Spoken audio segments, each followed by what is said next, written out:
रात के अंधेरे में एक नौजवान अपनी स्क्रीन पर झुका बैठा था। उसके चेहरे पर रोशनी की मध्यम चमक थी, मगर आंखों में एक अजीब सी वहशत। वो एक वेबसाइट के सफात पर मौजूद वीडियोस को एक के बाद एक खोल रहा था।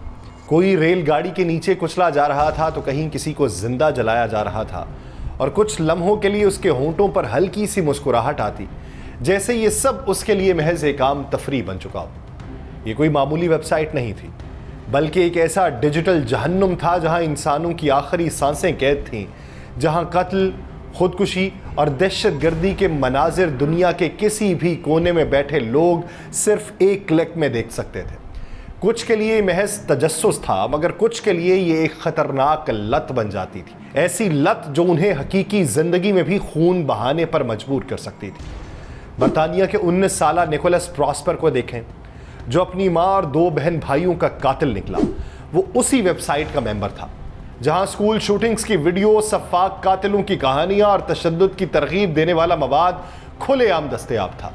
जब पुलिस ने उसे पकड़ा तो पता चला कि वो अपने पुराने स्कूल पर हमले की तैयारी कर रहा था। ये महज एक कहानी नहीं है, बल्कि एक भयानक हकीकत है। उस वेबसाइट जैसे प्लेटफॉर्म्स पर मौजूद मवाद सिर्फ खौफनाक नहीं है, बल्कि किसी भी बाशऊर इंसान के लिए नाकाबिले यकीन हद तक परेशान कुन।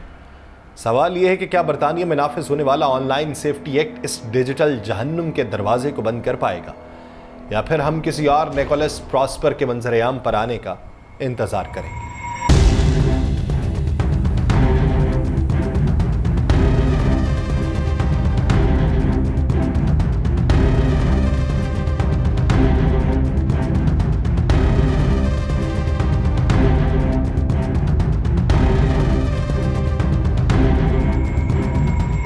आप सब पर सलामती हो। मैं यासिर रशीद हूँ। नाज़रीन, उस वेबसाइट का नाम हिफ्ज़े मा तक़द्दुम मैं नहीं लूँगा कि कोई भी सुनने वाला अगर सिर्फ देखने ही की गर्ज से उधर पहुँच जाता है और उसे लत लगती है तो उसका खुमियाजा और मलबा भी मेरे कंधों के ऊपर होगा।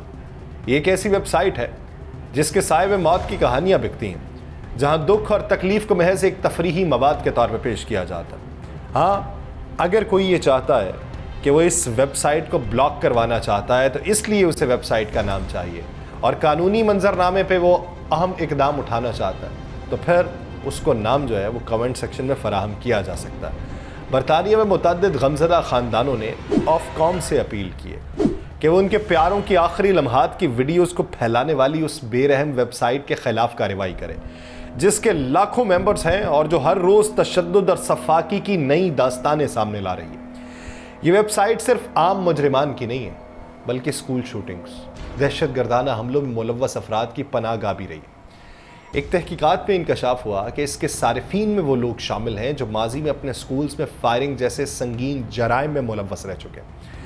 हुकूमत ने ऑफकॉम को गैर कानूनी ऑनलाइन मवाद के खिलाफ सख्त कार्रवाई के इख्तियारात तो दिए, लेकिन सवाल ये कि क्या ये इख्तियारात इस मकरू वेबसाइट को बंद करने के लिए काफ़ी होंगे, या फिर ये साइबर दुनिया के अंधेरों में अपना वजूद बरकरार रखने का कोई नया रास्ता ढूंढ लेगी। बरतानिया में मुतअद्दिद गमज़दा ख़ानदानों ने ऑफकॉम से अपील की है कि वो उनके प्यारों की आखिरी लम्हात के वीडियोज़ को फैलाने वाली इस बेरहम वेबसाइट के खिलाफ कार्रवाई करे, जिसके लाखों मेंबरान हैं जो हर रोज़ तशद्दुद और सफाकी की नई दास्तानें सामने ला रही है। ये वेबसाइट सिर्फ आम मुजरिमान की नहीं, बल्कि दहशतगर्दों में हमलों में मुलव्वस लोगों की पनाहगाह भी रही है। इसमें वो लोग शामिल हैं जो बड़े बड़े जराइम के अंदर भी मौजूद रहे, जबकि इख्तियारात तो मौजूद हैं, लेकिन वो इख्तियारात किस हद तक काफ़ी हैं। माइक हेंस, जिसका भाई डेविड जो था, वो 2014 में शाम में दाइश के हाथों बेरहमी से कत्ल हुआ था। वो आज भी उस सदमे से गुजर रहा है।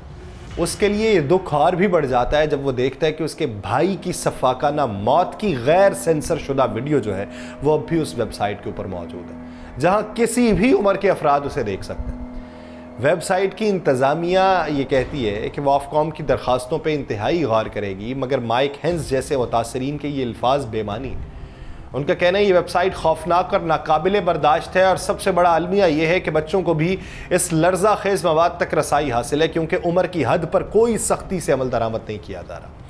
ये सवाल शिद्दत इख्तियार कर रहा है कि आया ऑफकॉम के पास ऐसे प्लेटफॉर्म्स के खिलाफ वाकई कोई मौसर इख्तियार है या फिर ये वेबसाइट उसी तरह चलती रहेगी, गमज़दा खानदानों के जख्मों को हर दिन एक नई अजियत के साथ हरा करती रहेगी। माइक हेन्स इसे नशा करार देता है, एक ऐसा आदी बनाने वाला जहर जो एक बार देखने वाले को मजीद गहराई में धकेलता है, यहां तक कि वो खुद भी खौफनाक और नफरत अंगेज मवाद की लत में मुब्तला हो जाता है। मगर असल खौफ उस वक्त जागता है जब उसकी बेटी बेथनी कहती है कि मुझे डर है कि मेरा बेटा एक दिन अपने दादा की वीडियो देख लेगा।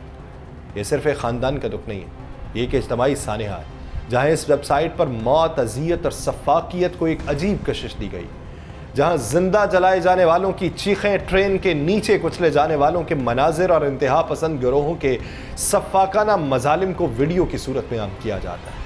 ऑफकॉम को ऑनलाइन सेफ्टी एक्ट के बाद अब बाकायदा इख्तियार मिल चुके हैं, मगर फिर भी सवाल ये है कि क्या ये इख्तियारात काफ़ी हैं? क्या वो वाकई उन प्लेटफॉर्म्स को लगाम डाल सकता है, या फिर हर गुजरते लम्हे के साथ मजीद नौजवान इस जहन्नुम में झोंके जाते रहेंगे?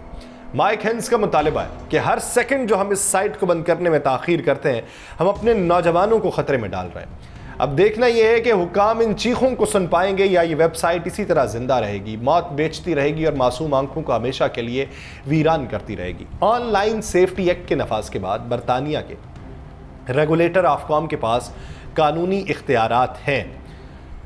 वो नफरत अंगेज, दहशतगर्दी से मुतल्लिक और गैर कानूनी मवाद को हटाने में नाकाम रहने वाली वेबसाइट पर 18 मिलियन पाउंड तक के जुर्माने आयद कर सकता है, हत्ता कि अदालत के जरिए उन्हें मुकम्मल तौर पर ब्लॉक भी कर सकता है। मगर सवाल फिर भी ये है कि क्या ये वाकई काफ़ी है?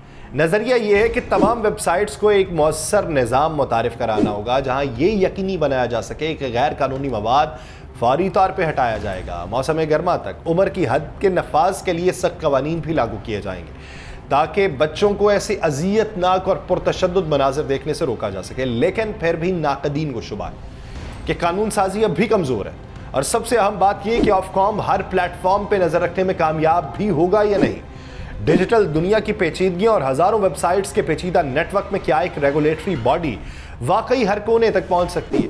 ये जंग कवानीन की नहीं, अमल दरामद की है। और अगर ऑफकॉम ये जंग हार जाता है तो इसका मतलब ये होगा कि नफरत, तशद्दुद और सफाकियत को डिजिटल प्लेटफॉर्म्स पर एक नया महफूज ठिकाना मिल जाएगा। एक्सपर्ट्स खबरदार करते हैं कि इंतहाई पुरतशद्दुद ऑनलाइन मवाद नौजवानों को न सिर्फ तशद्दुद का आदी बना रहा है बल्कि उन्हें बुनियाद परस्ती की तरफ भी धकेल रहा है। एक ऐसी वेबसाइट जिस पर कत्ल, खुदकुशी और दहशतगर्दी के मनाजिर आम है, अब सिर्फ एक तमाशा नहीं रही बल्कि ये खतरनाक सोच रखने वालों के लिए एक नर्सरी बनती जा रही है।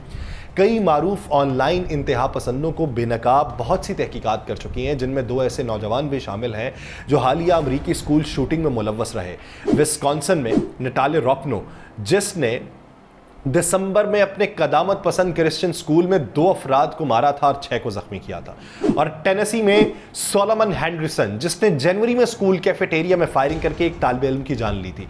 ये दोनों अफराद भी उसी वेबसाइट के मेंबर थे जो स्कूल शूटिंग्स की वीडियोस के लिए बदनाम है।